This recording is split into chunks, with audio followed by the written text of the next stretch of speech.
There we go. The recording started. So good morning, everybody. I'm calling this meeting of the Public Safety Communications Task Force to order. It is 11:16 on October 29th, 2025. I'm Barbara Neal. As a reminder, the meeting is being recorded, and that recording will be posted to the task force webpage after the meeting. We'll start with our usual roll call of task force members. Please verbally acknowledge your presence when I call your name.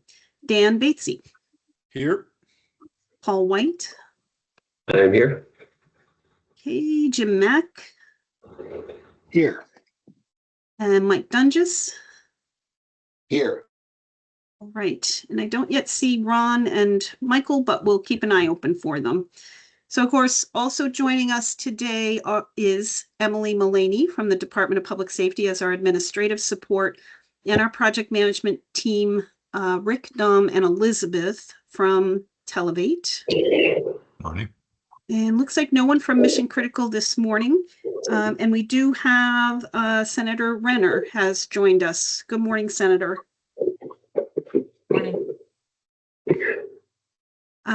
Okay, so let's see. Let's move on to approval of the agenda. The agenda was distributed to task force members by email. It's also available on the website. Do task force members have any proposed changes to the agenda? Yeah. No? Okay, hearing nothing, we'll consider the agenda approved and move on to approval of the minutes. These would be the minutes from the October 22nd regular meeting number 62. Is there a motion to approve these minutes? So moved. Seconded. Okay. I heard Mike and Jim. And any discussion on the minutes? Right. All in favor of approving the minutes from October 22nd, raise your hand or signify by saying aye. Hands are up. And Mike says aye. So the minutes are approved. Excellent. Let's move on then to project updates, and I'll turn it over to Dom. Sorry. Go ahead, Dom. Thank you, Barb. Well, as most of you know, the task force is focused on the working groups reviewing the system planning document. We have provided preliminary recommendations for several of the working groups. Last meeting, we had the Tier 1 working group provide their initial recommendations. And the funding and cost sharing working group initiated its work. The first meeting was held on Friday the 24th, and we have the second meeting scheduled for this coming Friday as well. The task force, of course, has recognized its work over the next several weeks to prepare recommendations for the legislature, and as we all know, we've increased our meeting frequency to every week. So we have those working group recommendations. We will have a summary of those provided today as we address the organic and inorganic approaches to our recommendations. So part of that review will go through each of the recommendations from Tier 3, Tier 2, Tier 1, and a description of whether we believe they are organic or inorganic, and have discussion regarding that. As I mentioned, moving forward, we'll have hopefully weekly meetings of the funding and cost sharing group with an attempt to get some recommendations before the end of November. Okay. That all sounds good. Next item on the agenda is the Mission Critical Partners Team update, but they are not here today, so we'll just carry on. So you said you had the first meeting of the funding and cost sharing working group. Nothing yet to report out then, correct? That's correct. That was the initial meeting. We have a collection of material to to go through. We made through maybe half of it. We still have a lot more to go through. We're hoping we can have some outcomes out of 3 or 4 meetings. Yep. So Okay. within the next 2 to 3 weeks. Okay, excellent. And before the meeting started, I had a conversation with Emily about her schedule, just so you're aware. If you schedule another meeting of the funding working group after your or on your October 31st meeting, Emily will be out on that Friday. So we should plan to allow enough time for her to warn any future meeting on Monday. Okay, I want to just great. keep that Thank you. in mind. I thought that would probably work out all right with the cadence that you have going. So I do have one more thing, Barb, if okay. you don't mind. Yeah. We have sent out surveys, 2 surveys for the public to get some information from public safety, the agencies in terms of what they are paying for dispatch services. And we have received 20 responses so far from that survey.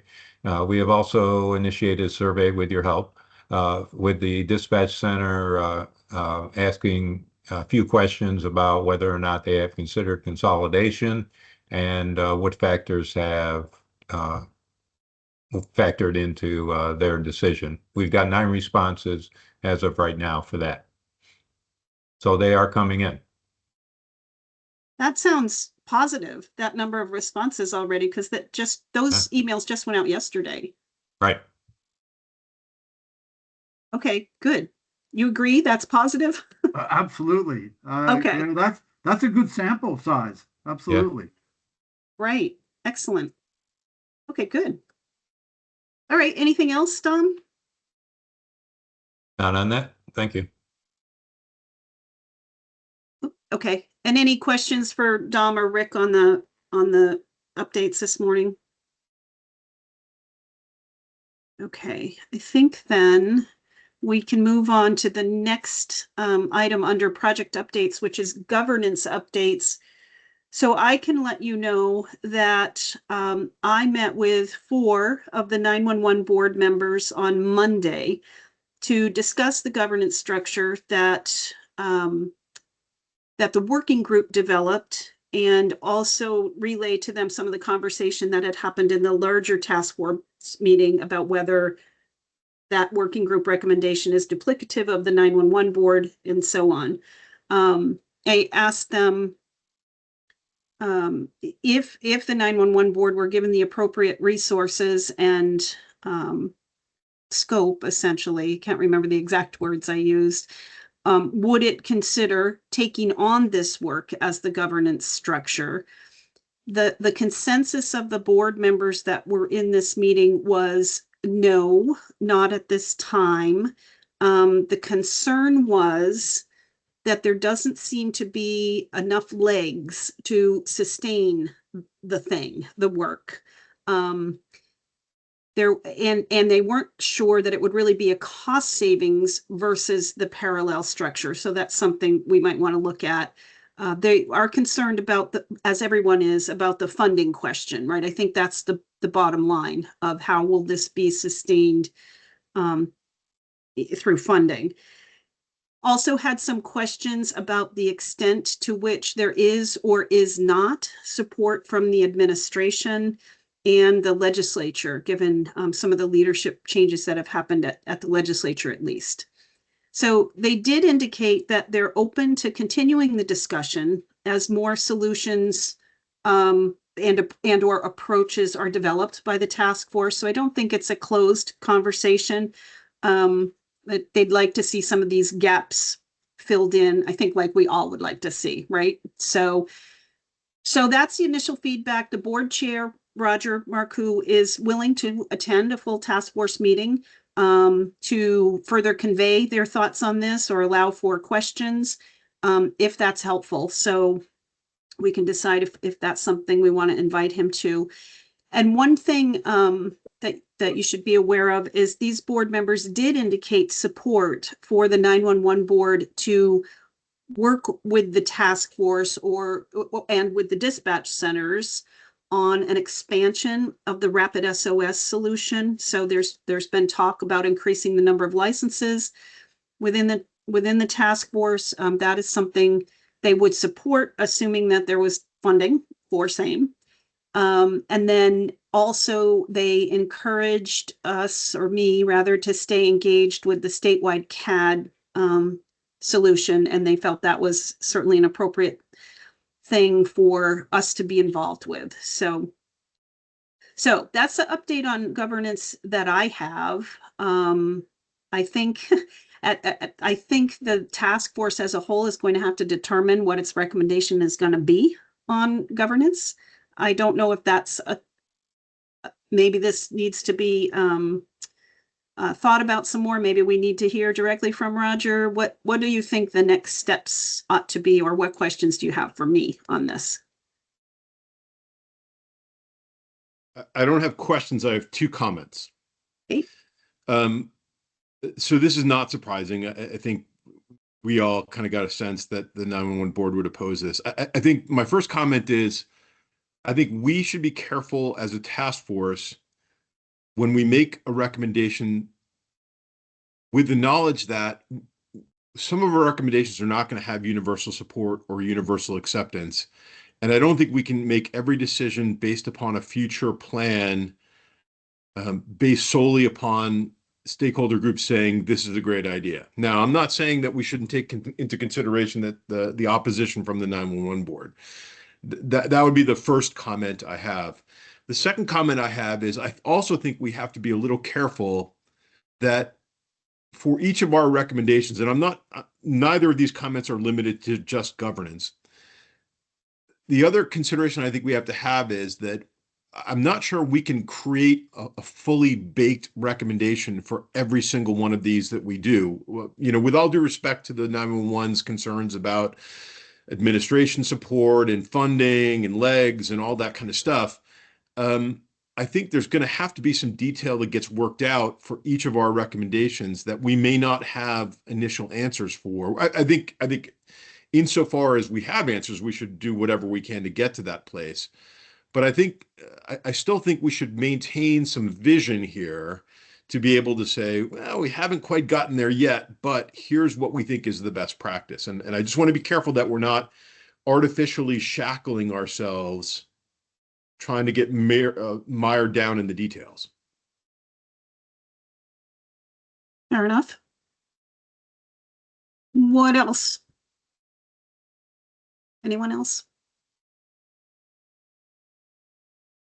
What do we then see as the next steps on the governance conversation? Do we want to invite Roger to a future meeting? Is that helpful? Barb, at some point we talked about the idea that we asked the 911 board in particular, there were a couple names that they brought up that we would invite them in to help us kind of conceive, if not this, then what? You know, so when we had our meeting with them, I know there were a couple other folks. Mm-hmm. I don't even remember who we were talking about at that point. Yeah. Anyway, I think I'm happy enough as a task force member, sort of acknowledging their opposition. Fine, I think that's reasonable. I don't think I need to hear from Roger any further about why he opposes it. But what I do think is, so what are we left with then? Are we left with just that we're going to do this other thing and it's going to be a parallel process? Or is there still room for, well, what else could it be? That's the question I have. And who did you pose that question to, Dan? Well, it's mostly rhetorical, but To the group. Well, if I could offer, I'm not offering to answer that question, but Dan has mentioned referred to the response from the E911 board as opposition. I don't know if I really got that impression. Barb, do you consider it opposition to what the task force has proposed regarding governance, or not? I think, well, Well, they the are task force willing. hasn't proposed anything with regard to governance yet, just to be clear, right? We haven't made any recommendation here. Well, the working group developed a recommendation that's still on the table essentially at the full task Yes. force level Right. is really, and Right. that's how it was presented to them. I would say that, yeah, they're not going to jump in and volunteer essentially to do this work based on the information that I gave them about where we are. So, but they are open to continuing the conversation. So I don't But we weren't know. expecting that. We weren't expecting them to offer to take on this additional responsibility. Yeah, and Dom, to Mhm. clarify, when I use the term opposition, what I mean is their opposition to doing any kind of joint governance with 911. I Okay. don't mean to imply that they're That's opposed to the work of the task force in general. No. that's fair. No, Thanks. no. Okay. So I don't have an answer to the question either, but I just would just share my observation. When Barb and Dan and I went to the 911 board meeting and we shared with them what was on the table at that time, which was the working group's recommendation. Granted, it hadn't been approved by the task force, but it was the working group's recommendation for this parallel body, parallel to the 911 board. And if I understood correctly, their response was, well, that seems very redundant. So then you went back to them with the direct question of, okay, would the 911 board consider, with the appropriate resources and staffing, would the 911 board consider taking this on and you would be the governance structure? And their answer was, no, but we'd be happy to work with that other board that you presented us with last time that we said was redundant. Well, just to clarify, I presented it to them as there'd been discussion at the full task force level that perhaps it was redundant. They were made aware of that full task Okay. force discussion rather than, I think logically they may have come to the same conclusion, right? But anyway, I just want to make that clarification. Okay. And then I know there were some, you asked me, Paul, the other day if they had any input on the actual membership of the Right. task of the governance entity that was proposed, and I did not get specific feedback on that. Okay. But I can circle back with them on that and see Yeah, if I they do don't, have well, feedback. like Dan said, I don't know that that's necessary. I think we've heard what they had to share, and it's up to us to move on in one direction or another.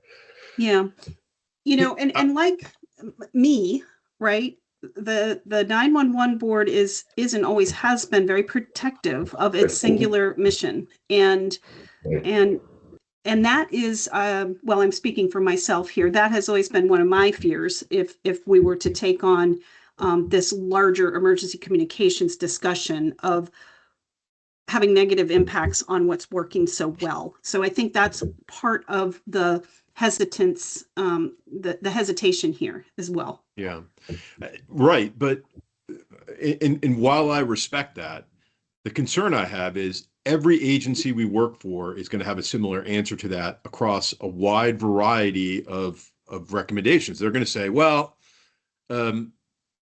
we have to protect what we're doing. But the problem is if we ever look at a bigger and brighter future, a future that makes things different from where it is today and truly addresses some of the challenges that we have, something's got to give. And if every agency says that, if every agency adopts that mindset, well, what we're going to get is exactly where we are right now. And I think from a task force perspective, we have to keep that in mind and to say, yep, we're not going to make everybody happy with these recommendations. We're not going to be able to make everyone fully comfortable that things are never going to change or that their sphere of influence isn't going to be different than it was yesterday. That's, I think, the very challenge in front of us. Right. So I think a lot of things are potentially going to change here. This is kind of taking us away from the governance discussion, but so let me back up. Yes, the task force can come up with whatever recommendation it wants on governance. We know the concerns of the 911 board, but that doesn't prevent the task force from making, a decision about what they would recommend. I would not expect the conversation would be interesting, moving forward at the administration level and at the legislative level if there's not this agreement. On the other hand, maybe some of the questions that are still lingering for the board members would be resolved by as we get further down the road. So, so perhaps we take note of the 911 board's input and work on figuring out what the task force recommendation is going to be. Yeah, well, that would be my next question, Barb, but I'll reframe my original question. So, acknowledging that a joint board is not supported by the 911 board, right? That is a consolidated board is not supported. Are we left with only the option to say, well, then it has to be a parallel board? Or is there a third option that we have not yet developed that we want to spend a little time developing? Like what? Something else is, Right. is there? I wasn't on that work group, so I don't know where your discussions came to, but I mean, is the only option in front of us create a parallel board?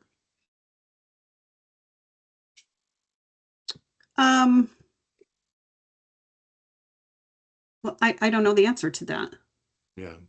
And the reason I ask is because I can in good conscience support that. I don't think that makes sense at all to me, but I'm one person and, you don't have to do everything the way I want to do it. But that's a hang up for me. What would the suggestion be for something other than a parallel board? In your view, it would be a consolidated board. Yeah. Yeah. That's but again, to be clear, I wasn't on the working group, so I don't know what else is on the table and if there even is anything else on the table. Well, I think another option, and it's not one that I would support, but another option would be that rather than have all of emergency communications supervised by this board, that it just fall under the jurisdiction of some state agency, in the executive division, executive branch. And I don't think that would meet approval by a lot of people. Yeah. Right. If we've established, including my own agency, we established pretty early on that we thought this should be an autonomous body. Yeah. With the authority to make decisions. So if it's not going to fall in an executive branch agency, then I don't know what we have other than a board. Okay, well, that's food for thought then, So it sounds like it is a binary option, right? Either we do parallel or. Okay, well. Well, maybe there's another option that there's not a formal governance recommendation coming from the working group right now, and the task force continues to plot its way through. Not saying I support that either, but and what authority does the task force?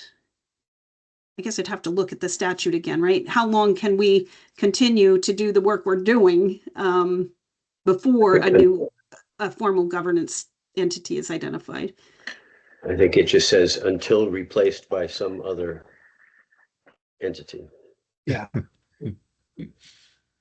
So I think there is some work that can be done outside. I'm not really encouraging that we don't have a governance recommendation, by the way, but there is some work that can be done outside of any changes in governance. And that includes the rapid SOS expansion.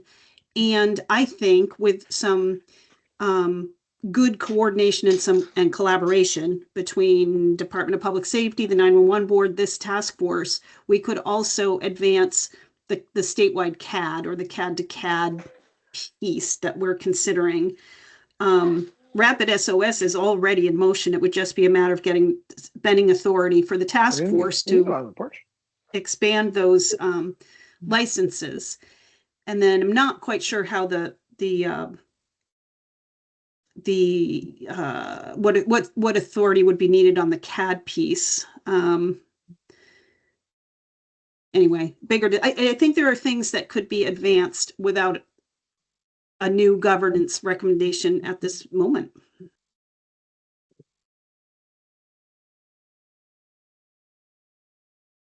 So may I interject a thought? Yes, you have the solution, right, Rick? No, I don't. But I have a potential dilemma. So Okay. one of our challenges is what we're going to present to the legislature in terms of actions required by the legislature. And at the top of that list was the governance board, because the way that the working group had positioned it is that the governing board provided the requested authorization authority independent board would also be making decisions based on CAD, Rapid SOS, policies, procedures, training, a whole litany of activities. So if we don't make that request of the legislature, and I'm not saying we will or we won't, but if we don't make it, then we'd have to offer them who's going to manage the funding that we're going to request authorization, and would that come back to the task force is what I would think. But if we don't put this in front of the legislature during this coming governing year, does that mean that it kicks it down the road for another year?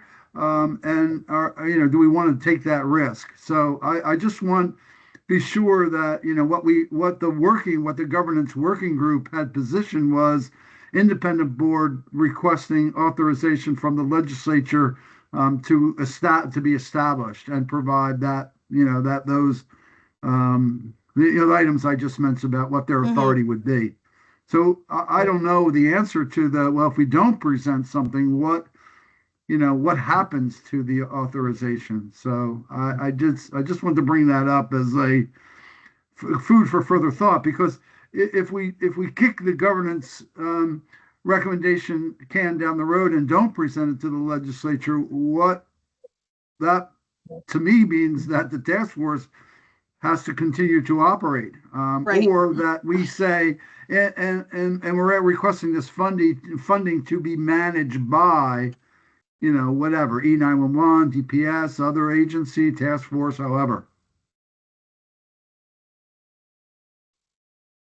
I think it's a lot to think about, and maybe we revisit this again next week.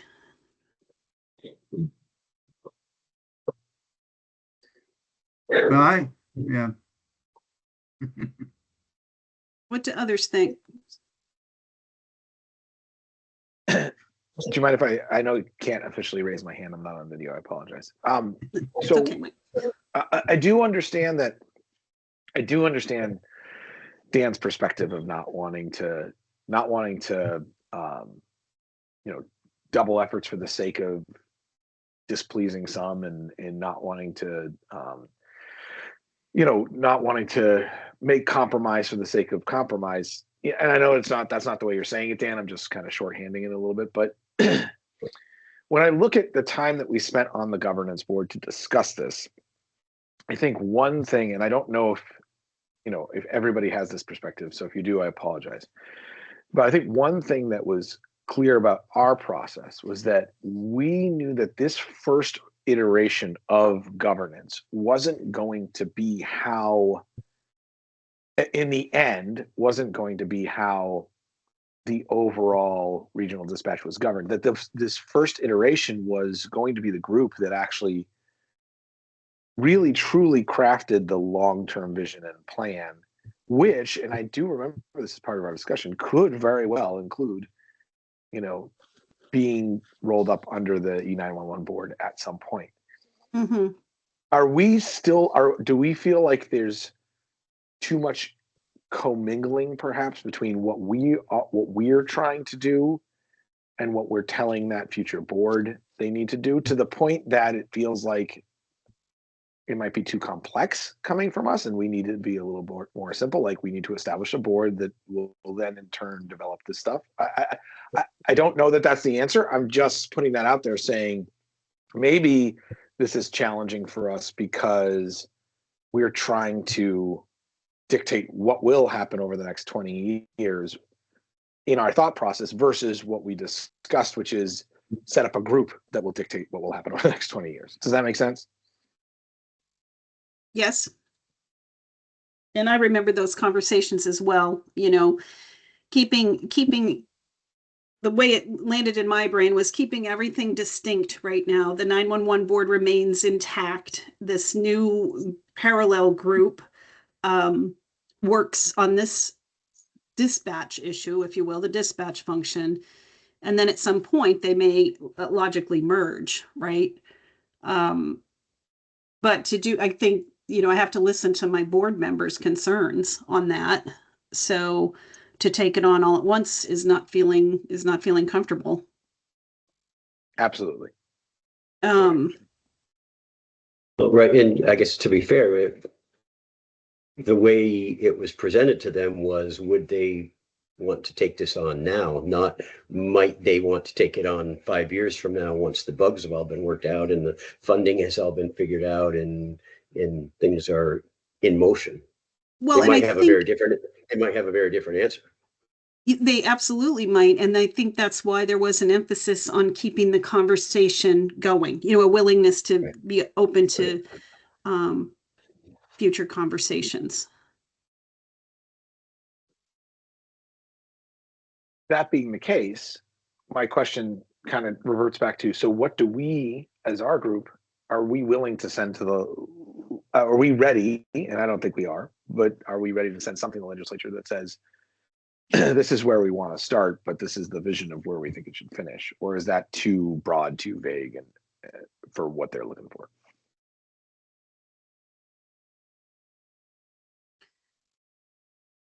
I don't think they know what they're looking for. I think it's up to us to tell them what they're looking for. And I think that, you know, if this is the recommendation that the task force comes to, I'm happy putting it in front of them. That's not, you know, I don't have any issue with that. Yeah, I mean, if that's, yeah, I don't know. I'm not sure. How much of the current working group recommendation, the membership list, is redundant, if you will, to the ECAC, right? To an already existing yet not working, not engaged, right, group? Is it the same membership? Well, I think that's kind of where we start. I think we started with the makeup of the ECAC and then added to it. Added a few. Right. Okay. So, Okay. yeah, a good portion of it, not the whole list, I'm sure. I would have to take a look at that. I don't know off the top of my head. Right. I I mean, mean, it's very that is kind similar. of- You could make the argument that it's redundant essentially to that group too. The concern with that one for me anyway was it's not independent. It's an advisory group to the commissioner of public safety. So if it were not that, if it were more an independent thing, one could Well, make and the nothing- argument we're not creating a new group, right? Right. And yeah, in my opinion, that redundancy is already there then, to a large extent. But the ECAC is not operating right now. Right. But that redundancy is already there. So maybe a different recommendation is to reactivate, if you will, the ECAC and give it different reporting requirements, right? So it's not advisory to anyone.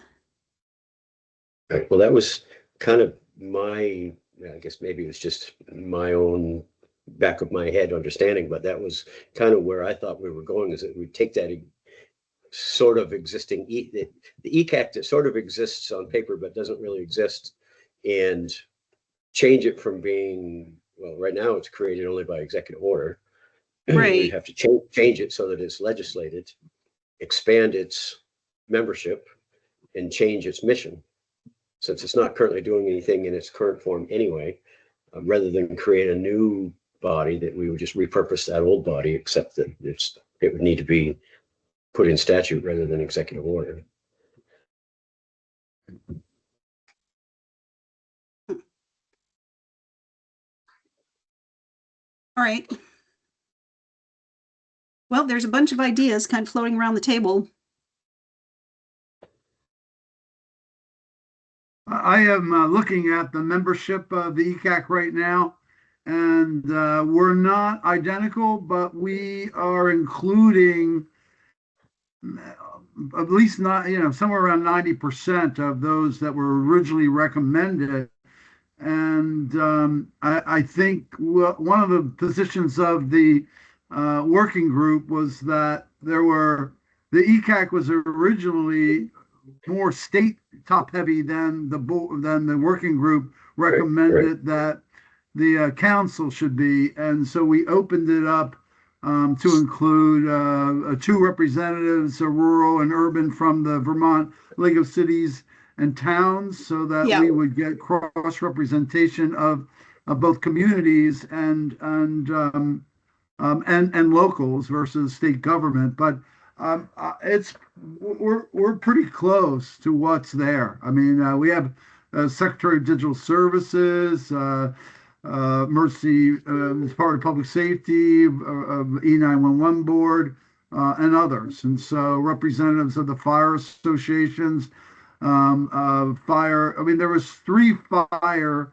So we kind of reduced it to 2 representative fire associations, the chiefs of police, sheriffs, and some at large. But we're pretty close. I mean, we'll go, and if it makes any sense, we can map them. We'll go ahead and provide everyone with the mapping of who was originally proposed for ECAC and what we proposed, so that you can see it. Because I think that we recognize that it's important for us to come to a conclusion on this, because I am concerned that if we don't provide a recommendation, we're also not meeting a requirement established in Act 78, which is the recommendation of a governing board. I'll pull up the act, the exact language, which says a recommended governance model to ensure effective state and regional oversight, management, and continuous improvement of the systems, including identification of staffing or operational needs to support such oversight and management of the system. So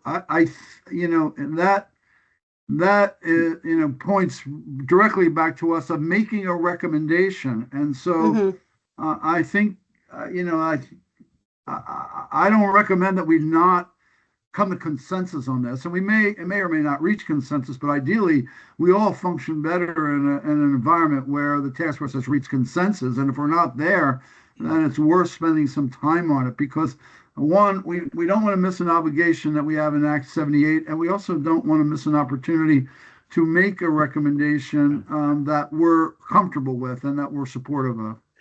So I want to throw in a quick, before you go do a mapping, Rick, I think there's it kind of maybe Paul, I don't know if you think of the same thing, but it'd be simple enough to say reactivate the ECAC and change its membership to reflect, and then give them our list, right? So I think we'd have the opportunity to massage that right up front, especially if it's moving from an executive order into legislation. So I don't think we'd have to do a comparison. We already know it's there. We've already taken the time to figure out who should be on ours.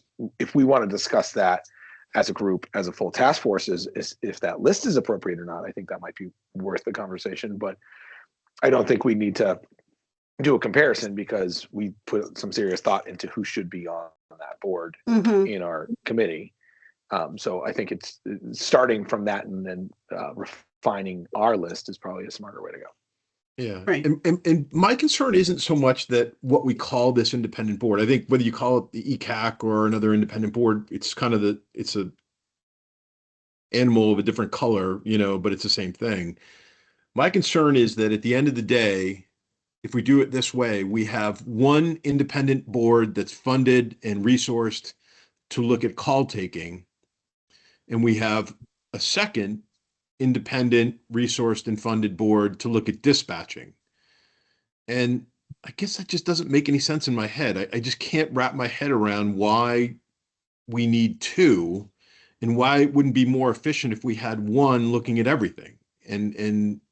Because as this board creates a decision point, they're always going to be on, not necessarily in conflict, but at least in some parallel processing to say, well, as long as the 911 board comes into into alignment with this, we're okay. Rather than if we had one, they would say, this is how we're going to do it.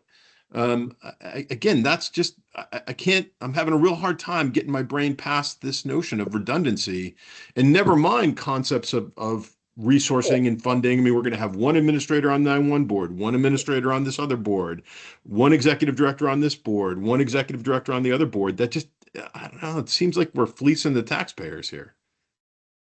I don't think you're going to save any money, much money, actually, bringing them into one board. When we looked at the $570,000 estimate or whatever it was for standing up a parallel board with administrative support, you would save money potentially on, you'd have one executive director, right, on the staff but you're going to have a deputy director or an assistant director or something, and then additional personnel down below that to actually execute this. So there may be some cost savings, but I don't think it's massive. My concerns aren't primarily around cost savings. It's more about efficiency of process. That's where I'm stuck. So what if, I mean, I think in the early years, there's going to be plenty of work for this board to supervise, to keep them busy. What if whatever legislation goes forward, you put right in it that, kind of like sunset language, as of July 1 of 2030, or pick a year, whatever year, that these two boards, that the 911 board and this board shall work collaboratively to consolidate their operations into one, or however you word that. I mean, so that it's a standalone board for 3 or 4 years, 5 years, whatever, but with a sunset date in statute that says that they will merge by a date specific. That might be granted, middle that ground, that can always be undone by a future legislature, but right, but so can everything. Yeah. Right. I don't know. That could be a good middle ground. Mm-hmm. It certainly brings me closer to the idea that, okay, that if we're really that stuck that we have to have concurrent processes going on, at least that gives me some measure of relief that at least we're looking at what a better system is. Yeah, and I think you do have to have that distinction. The 911 system is a statewide operation that started with nothing, right? There was we weren't piecing together independent 911 centers all around the state. We started there were a few pockets that had local 911, but it was pretty much a blank slate. This work is different because it is no blank slate. It is a murky bunch of operations out there, right, that need to be reviewed and understood and standardized perhaps to some extent. And it's different work. So do we want to think on all this and make a decision next week, or what do we want to do with governance today? I think to Rick's point, we do need to make a decision so that we can give governance to the legislature, because that is the ask. I do think that it wouldn't hurt to think about it a little bit. I think that'd be fine. And I think that everybody's making great points, and we just need to kind of sit on it a little bit and come back together and make a vote. That's what I would suggest too. I think I've got a lot to think about here, and I'd like to take at least another week to kind of switch it around. And I do appreciate Paul's suggestion, though. I think that at least gets me on the track that I can wrap my brain around. Okay, so what I've written down here as sort of the options are on the table are kind of to force it, for lack of a better word, to the 911 board right now, or redo the ECAC. Well, let me say this, or make the recommendation be a parallel Create an independent board. Right, but that has a legislatively defined sunset period where the two functions will merge, keeping all of the key attributes most likely that the working group identified about, the authority the board should have and all of that. So that's what we're thinking on. Okay. Okay. So next week we'll have a separate agenda item and we'll expect a vote on where we're going to go with governance. Okay. All right. Before you move on, may I ask of the task force, is there any additional information that we can provide you from our end, copies of presentations or additional research, anything that, will help facilitate this discussion? We can put it together and share it from our end. So if there is something that you need, please let us know so that we can prepare it and be in a position to discuss it directly.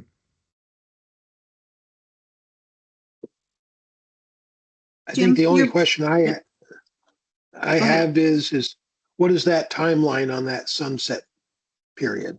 How many years will this board need to function before we reach that sunset date? Is it going to be 5 years?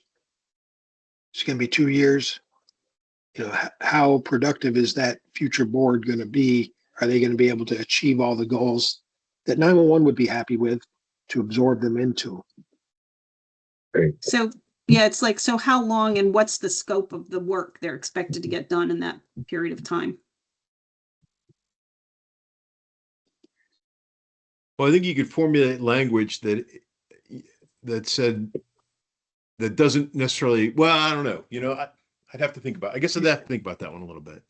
I mean, I think if you're talking about anything less than 5 years, it's probably too fast. I think when you envision if the concerns are real about the fact that we need it, I think you need at least 5 years to get that sorted out. Yeah, I guess that's where I would. I'm just thinking about, that board's got to come up with training standards, call review standards, and then train the staff, then start doing the call reviews. I'm just looking at from sitting in the dispatch chair, what's going to happen and how long that timeline will be. Right. And I don't want to see us shortcut that timeline. I think it's a great concept to do it, to sunset it, because my vision's always been it would roll into the 911. Mm-hmm. I think there's a sweet spot there somewhere, right? Because we don't want to make it so far away that it's not tangible and it's not, that it's just sort of like a made up thing. But on the other hand, we don't want to make it too short in appreciation of your concerns. Right. Right. We need to, 5 years keep sounds right to me, but you guys know better than I do. I agree. I think it needs to be short enough to keep a little bit of a sense of urgency to get it done. Yeah. Yes. But yet Yeah. long enough to make it actually doable. Right. You can always throw an or sooner line in too, right? 5 years or sooner. Right. True. Right. Okay. All right. Well, let's ponder this and come up with a cohesive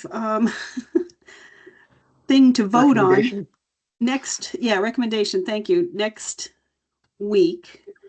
I think that makes sense. I don't know that I need any other information to ponder this or make it a productive conversation next week. I just need to kind of let everything settle in and. Rick and Tom, could you summarize it into like trying to what we're saying so that we can all be reviewing from the same facts? Yes, certainly. Yeah, sure, absolutely. Okay. Okay, great. All right. You can even borrow some language from the original order from the governor, because I have it up on my screen, and it appears to be a 5-year appointments for 3 years. Yeah, I mean, there's some language in here that because this is an advisory council and it doesn't have authority to make decisions, it wouldn't be the same. But I don't see any reason why it couldn't be as you mentioned earlier, reconstituting of this based on some additional approval of, approval requirements. But yeah, will do, Mike. Thanks for the advice. Okay. All right. If there's nothing further on governance, let's go to the next agenda item, which is organic and inorganic working group discussion. Okay, thank you. I'll take that. Delavate has put together a summary of the working group recommendations, tier 3, tier 2, tier 1, and prepared to go through those. And our interpretation based on the recommendations from the working groups as to whether or not this was an organic or inorganic approach. So I'd like to share a PowerPoint.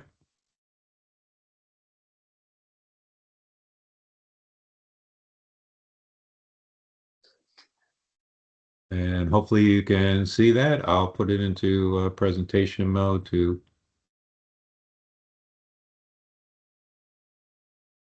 make it larger. Hopefully you all can see that. Hey, Don, before you get started, I just want to do a time check-in because yeah, I was just going to say, yeah, we've got about 30 slides here. Yeah, oh boy. so Okay. yeah, so we want to be sure that we cover, cover some information. But I don't know if we're gonna have time. Don and I've gone through this even a couple times now, and it could take up to 30 minutes. So I just want to be sure that, we just need to do a time check-in so that we can say, okay, well, we've got 15 minutes, so let's cover what we can in 15 minutes, or whatever. I just, Well, it's up to the task force. Yeah, we are scheduled to go till 1 o'clock today. Because we extended the hours of our meeting. So if that's still working for everyone, I would say That's plenty of time. We could do, well, we need to leave room for the rest of the agenda, which would be public comment and any new business, and then confirming the next meeting. So I would say we should stop at 12:45 and all right, and look at those other things. Very good. Okay. Thank you. Moving forward then, we look at, so what this presentation addresses the various different approaches to regionalization as developed by MCP in the report, tier 3, tier 2, and tier 1, and each going to a more advanced physical form of regionalization, if you will. Organic regionalization is something that is natural and evolves out of voluntary and cooperative effort to improve the emergency response services. Inorganic would be something that's legislatively mandated. And when Rick and I were reviewing this, we looked at it from the perspective of a dispatch center as to whether or not they were, based on our the working group recommendation, whether or not they would be mandated to take this approach or not. And that's how we looked at things to determine what's organic or inorganic. And not surprising, this starts out with governance, which we've just had a healthy discussion on. Just to review the governance recommendation coming from the working group was that the governance board would have these key attributes. I think the key ones that we are considering when looking at these recommendations is that the board will be an independent entity, will have focused committees and potentially regional subcommittees. There will be a top level board that will approve minimum technical and operational standards, staffing and training recommendations, et cetera. And part of the other recommendations are a draft structure to the governance board, as we've discussed previously. I don't think any need at this point to get into any further on the governance. but to jump into the regionalization, different tiers and the recommendations. So tier 3 addressed a total of 9 specific work items. You'll see there in this slide, 3 each in under categories of support, operations, and workforce. And we'll address each of those one by one with a description of the work item. And the description primarily comes from Mission Critical's report, the system planning report, and then the recommendation comes from what was discussed and put forward by the working group. So in this format here, the first item was standardized QA. You'll see a description or kind of a definition of the issue, if you will. The recommendation from the working group was to use current E911 QA processes and resources and expand those to adapt them to a review of dispatching.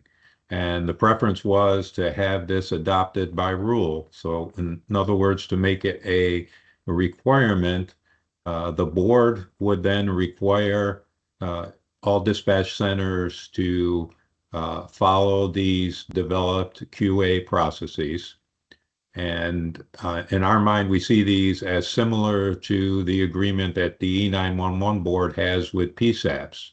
The E911 board specifies specific requirements and performance metrics, and as we understand it, those are agreed upon by a PSAP through an MOU. So based on that approach and that recommendation, we see this as being inorganic. From a dispatch center's perspective, they would be mandated to follow this QA process. Can I interrupt you just for, this is something that I was just thinking of with Yes, regard sir. to our previous Please. conversation. So this standard, let's say, is mirroring the 911, the E911 standard. So 911 board has a standard they're using for QA. The second independent board says, okay, we adopt this. Next year, E911 says, we're going to go with a different standard. Let's just say. Who's right? Who has the authority to say, no, our standard is the correct one in the future?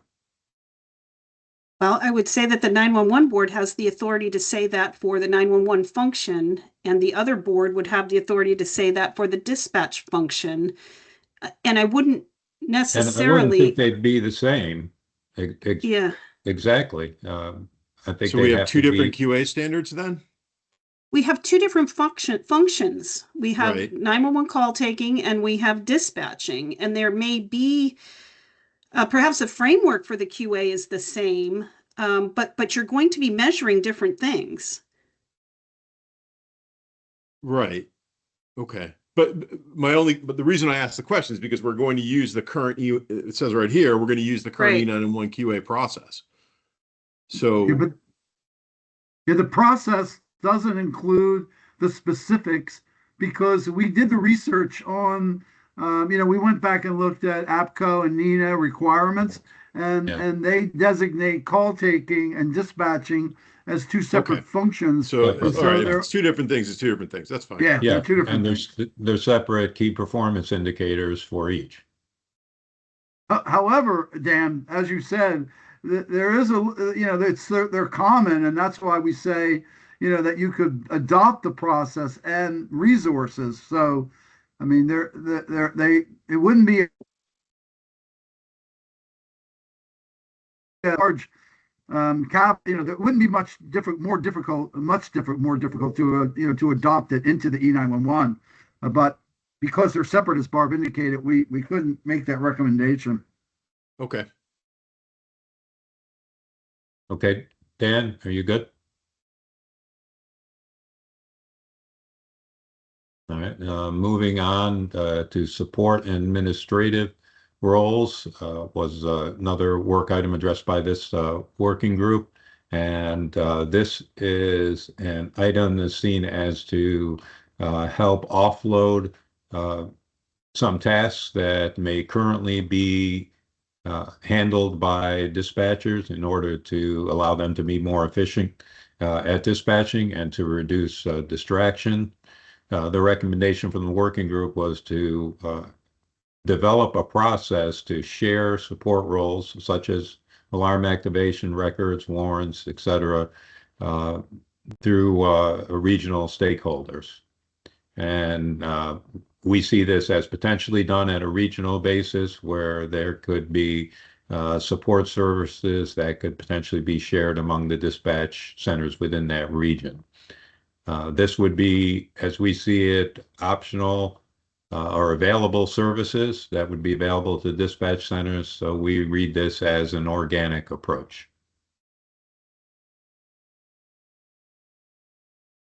Next is GIS, where the recommendation was essentially the process is in place today and currently working, where the E911 board provides GIS data and they incorporate regional data as requested. That seems to be working, and to continue that process, that's certainly an organic approach. Policies and procedures. The recommendation from the working group was to, through state and local collaboration, to develop a minimum set of policies and procedures to be followed for dispatching, and that this would be adopted by rule. So this would be a requirement that dispatch centers meet this minimum level of minimum set of policies and procedures. So by definition, then that would be an inorganic approach. Similarly, for protocols, a similar recommendation was made by the working group to develop a minimum set of protocols to be followed for dispatching, and these would also be adopted by rule. And therefore, from a dispatch center perspective, they would be required to meet this minimum level, and that would be an inorganic approach.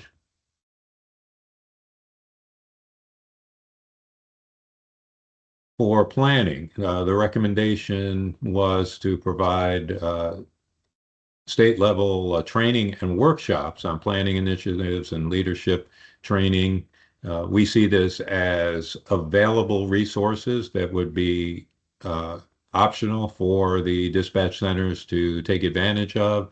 And we see that as an organic approach to this item.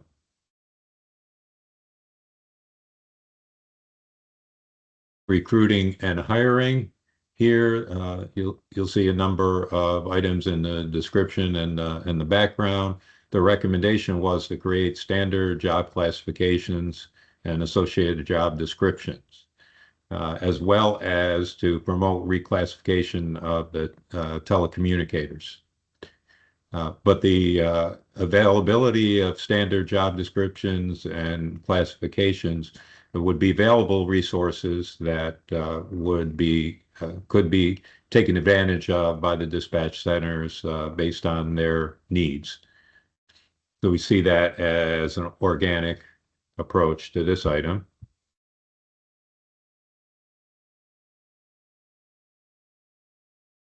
The working group looked at a phased approach for standardized training. Initially, to create a list of approved training programs that would be available both for new hires and for ongoing professional development. And then later on to transition to development of a statewide certification program for all dispatch job classifications.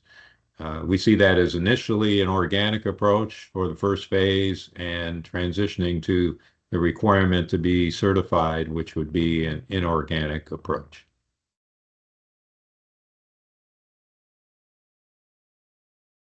Moving to the next item, staffing. The working group identified a recommendation to allow hybrid staffing in a physical location, not remote, but in a physical location, And so we see this as the concept of regionally identifying resources, dispatch resources that could be shared or could be loaned out to various dispatch centers when they have additional resource needs, such as filling in for those that might be on training, or if they were anticipating a large event, or even something that happened on the fly if necessary. A large event meets the requirements of additional resources. We see this as an available resource that could be, again, the dispatch centers could take advantage of, and it would be their option to utilize that. So therefore, an organic approach. Any questions on any of the Tier 3 recommendations before we move on to Tier 2? Okay. Dom, I just want to add something before you move on. I want to be sure that, and Dom did mention this, so I just want to highlight it. A number of these inorganic labeling as inorganic is based on, again, a board. These are board decisions that are being made, so that a governance board is going to facilitate the development of policies, recommendations, and other elements here, so that because it's been labeled inorganic because it's not a decision at the legislature. It's a decision that was made at a governing board level, and so adopting recommendations and requirements established by the board, as has been designated as inorganic because they don't, they really aren't given an opportunity, a choice here. These are minimum requirements that are required to be adopted. And I just wanted to clarify that in case it wasn't clear. Thank you. And moving on to Tier 2, the technology/shared system regionalization. We addressed these work items shown there towards the bottom, a number of them, and again we'll walk through each of them individually. Starting out with CAD, the development of a statewide CAD system. The recommendation coming from the working group was to develop an RFP that would lead to a statewide CAD system that supports all public safety disciplines. This would be a CAD that would be available to dispatch centers statewide, and they would have the opportunity to utilize that. We see that as an organic approach. And So I have a question on that one. yes.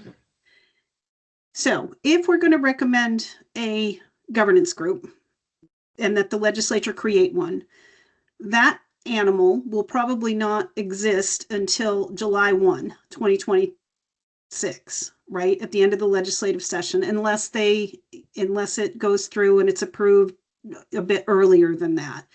Or what do I want to say, enacted a bit earlier than that. I think, Dan, there's a timeline for the Valcor contract extension or going out to bid again for a CAD system that's much sooner than that. And I wonder if we need to be thinking about like an interim recommendation, right? That if Department of Public Safety needs to go out to bid on a CAD system, they should do XYZ to incorporate a number of these recommendations that are going to come up. And maybe I'm just putting that down as a placeholder, but I don't know if that has to be like a formal recommendation from this group or not.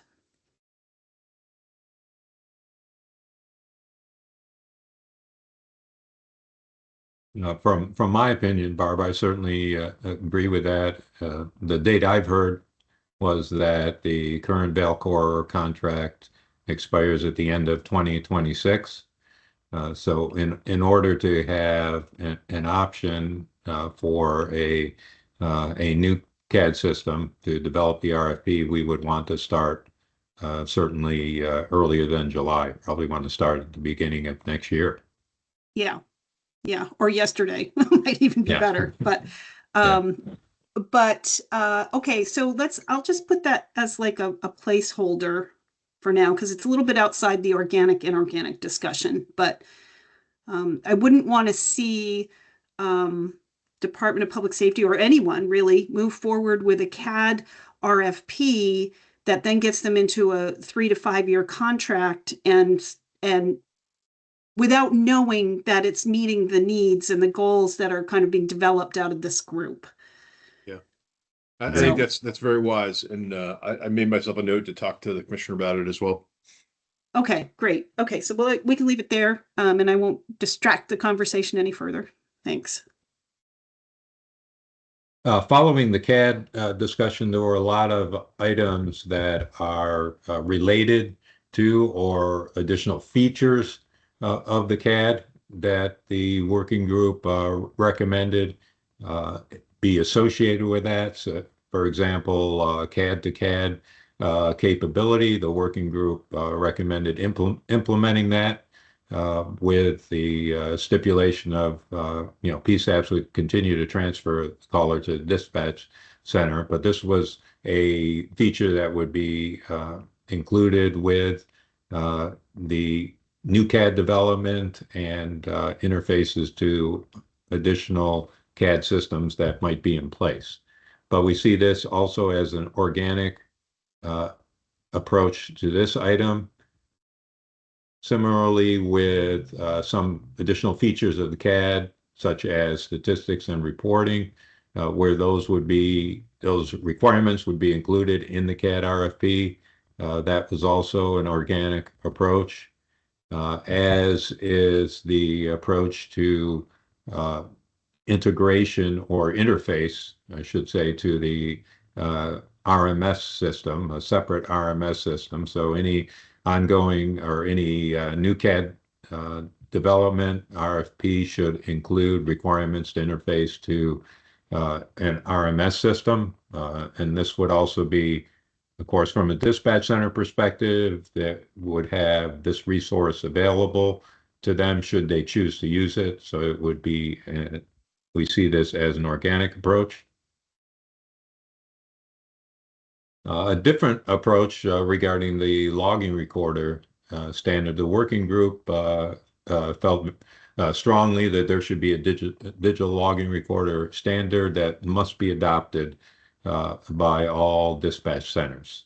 So this would be an inorganic approach. The dispatch centers would be required to use some form of logging recorder to record calls.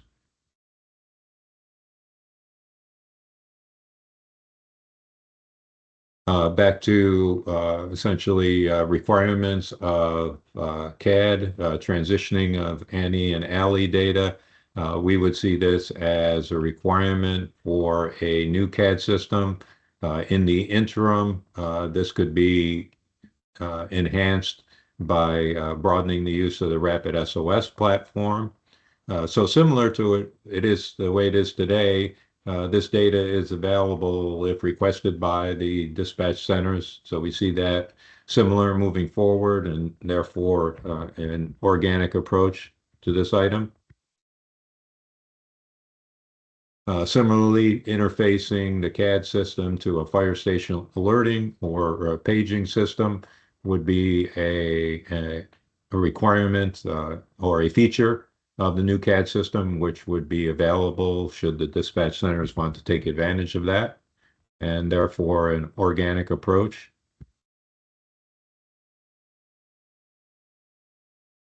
GIS and mapping is another feature of a CAD system where, again, there might be a two-phase approach here. Where in the short term, expanded use of the Rapid SOS platform would provide enhanced mapping.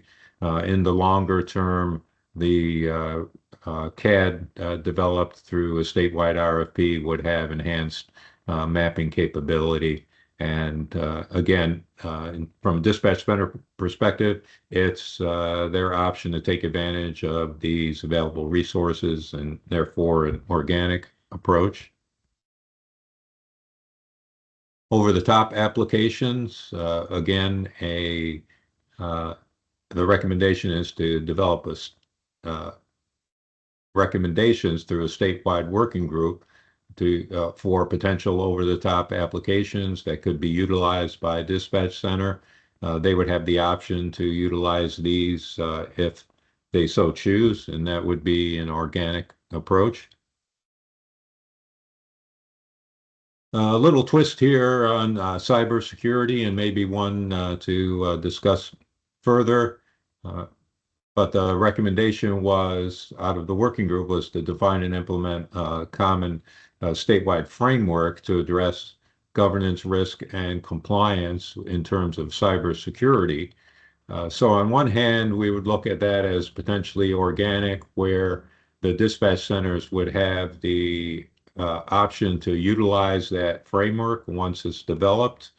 But then it might be worthy of further discussion because based on the potential risks associated with not complying with this, it may be something that the board may want to require all dispatch centers implement and follow this framework.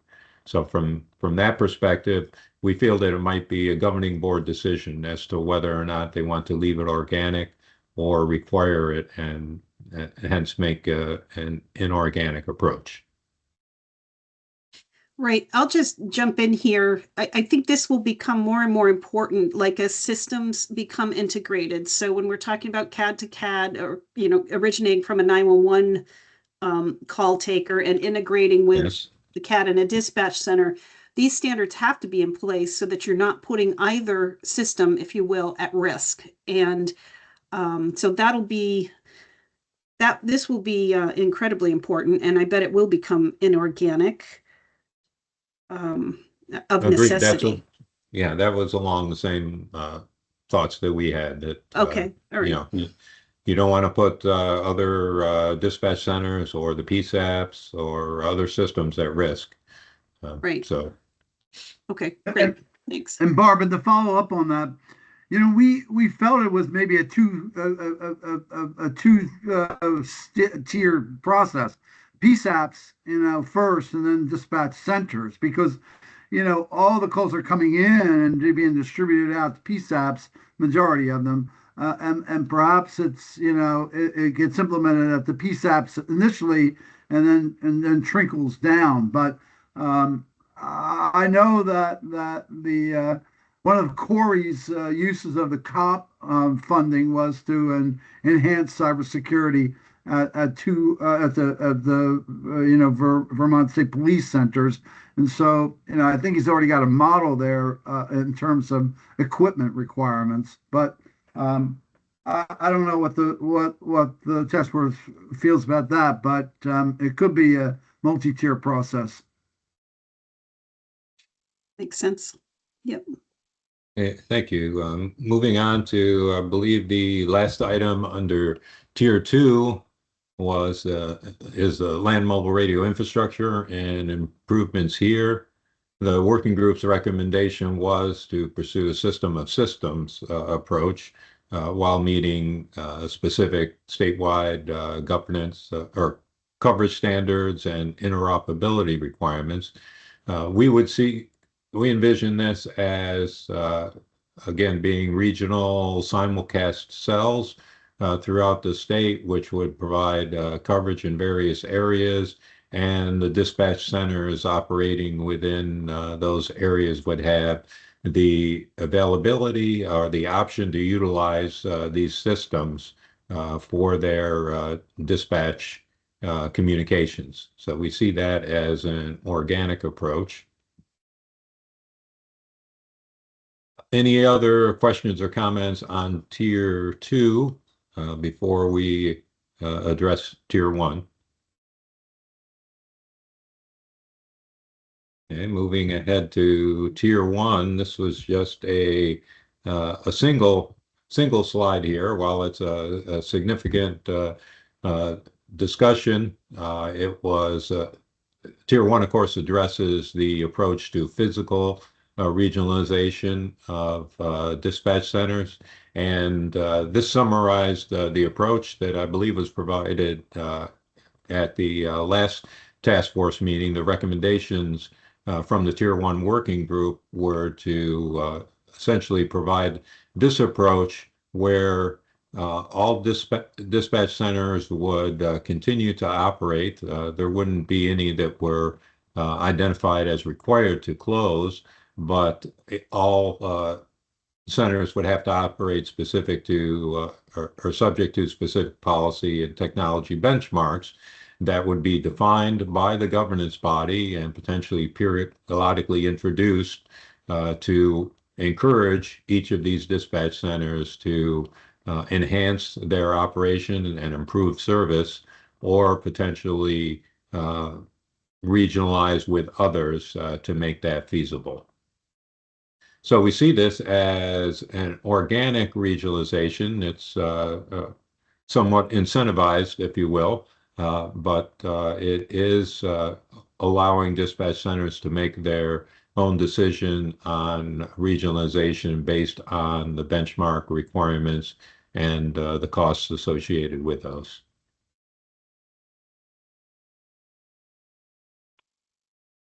Finally, we have at least some discussion on next steps.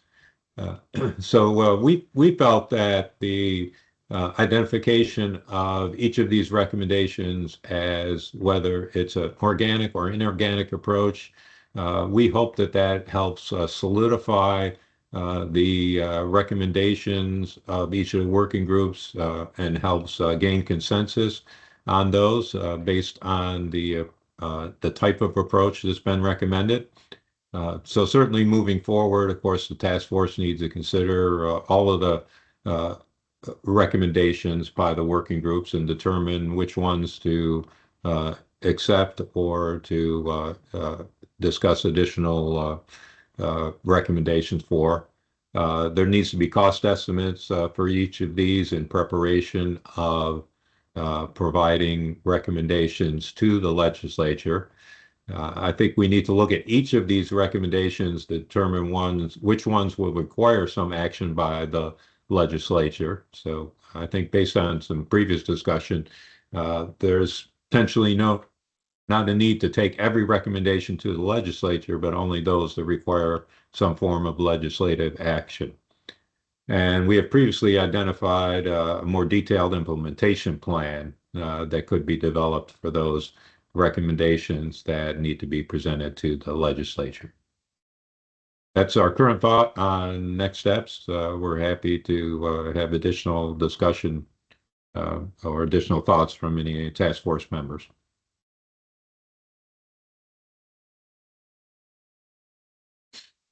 I almost think that the asks of the legislature could be minimized in a sense if we request like the proper authority, right, for the governance group, then they can do the work rather than having it prescribed to them by the legislature, which might be way too far in the weeds.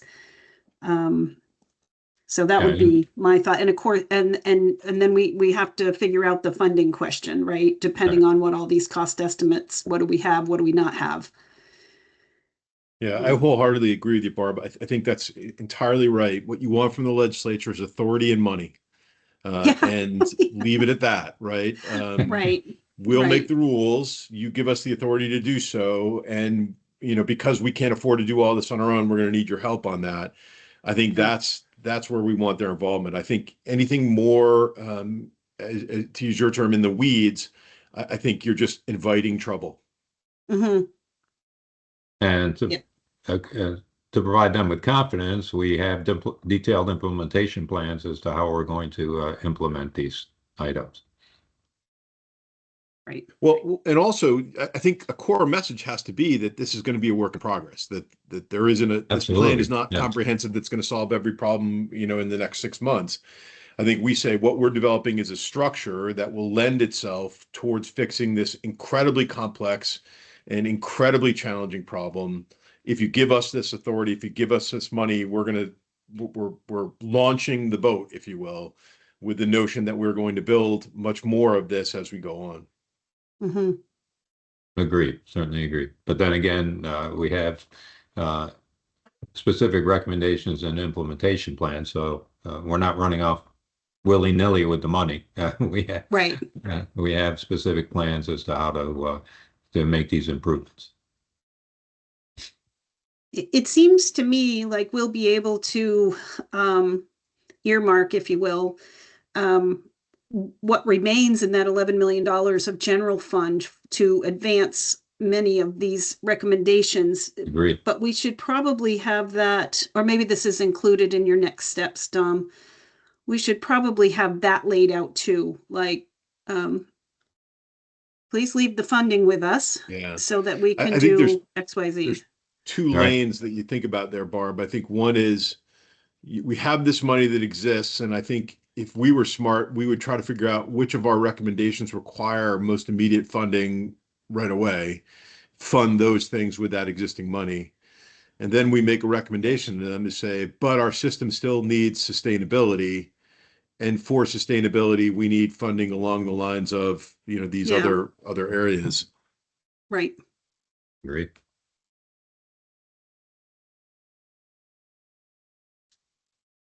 All right. That's what we have today, and we finished before 1:45. Yeah, we did. That's excellent. Are there any questions or comments, further discussion on what Dom just presented? Did you send those, or can you send those slides out to the whole task force, Dom? Absolutely. I'd like to be Absolutely. able to review them separately. Okay. All right. If there's no other questions, then, and I'm looking for hands, we will move on. The next agenda item is executive session if needed, which it is not. How about new business? Does anyone have any new business for today? Okay, I have one small item. I sent an email, Rick and Dom, to you, and I think I CC'd Dan and Paul. The 911 board had an inquiry from, I believe it was South Burlington, looking for guidance on phone system development, right? Or implementation of an effective, resilient, redundant phone system. That's, other than them providing us a phone number to which we will transfer 911 calls, the rest of it's kind of beyond our scope. So if you could just take a look at that email and see if do we have a resource that we could connect them with or not. It doesn't have to be a complicated question, but there might be I thought maybe based on the inventory results, we might be seeing a good agency to maybe refer them to talk about how that agency set up their system. So if you haven't had a chance to look at that, I'd appreciate it if you did. Okay. Will do. So just to give you a quick response to that, again, Corey and put together a good, really a well thought out schema for phone system management, and I'll go back and look at it to see if it applies here. But it was very thoughtful. When they looked at here are areas that we need improvement in, and we had a good conversation with them about that, and I thought it was very thoughtful. I want to just see if I'll go back and review what Corey's approach was, and to see if it might fit this requirement, and I'll get back to you on it. Okay, great. Or we can even just connect Corey and this person if that's appropriate too. So okay, thank you. Perfect. You're welcome. Of course. All right, on to public, if no other new business, correct? Okay, on to public comment. And I believe, Senator Renner, you are our sole member of the public, so to speak, joining us today. Do you have anything you'd like to share? It was well worth my time. Thank you. I wondered if I too could get a copy of those slides. Yes, I think that would be no problem. Thank you. I really appreciate all your Mhm. hard work. Thank you. Okay. No other public comment then, and we will confirm our next meeting date. So we have meeting on the books for next Wednesday, November 5th at 11:15, in keeping with the scheduling checklist that we discussed last week. That will be a regular meeting. It'll have 48 hours of notice, so that puts the deadline at Monday, November 3rd for the warning. And Emily, like we discussed before, if we're ready to go on Thursday, you can warn it early, and if not, we'll get it done, or we'd ask you to get it done before 11:15 on Monday. And I get the thumbs up from Emily. Perfect. Okay, if there's nothing further, I would look for a motion to adjourn. So Make a moved. motion to adjourn. So moved. Thank you. Second. Okay, thank you. Jim and Mike is who I got on that. All right, all in favor of adjourning for today, raise your hand or indicate by saying aye. Aye. All righty, hands are up and the ayes are in. So we are adjourned. Thank you very much. This was a lot of information to go through today, and I thought it was good and productive conversation and discussion, and we'll look forward to doing the same next week. So All right. thank you. Thanks, Right. everybody. Thank We'll you. talk Thank to you, you all everyone. soon. Thank you, Sounds everyone. great. Take care. Thank you all. Have a wonderful day. Yeah. Bye. See you next week.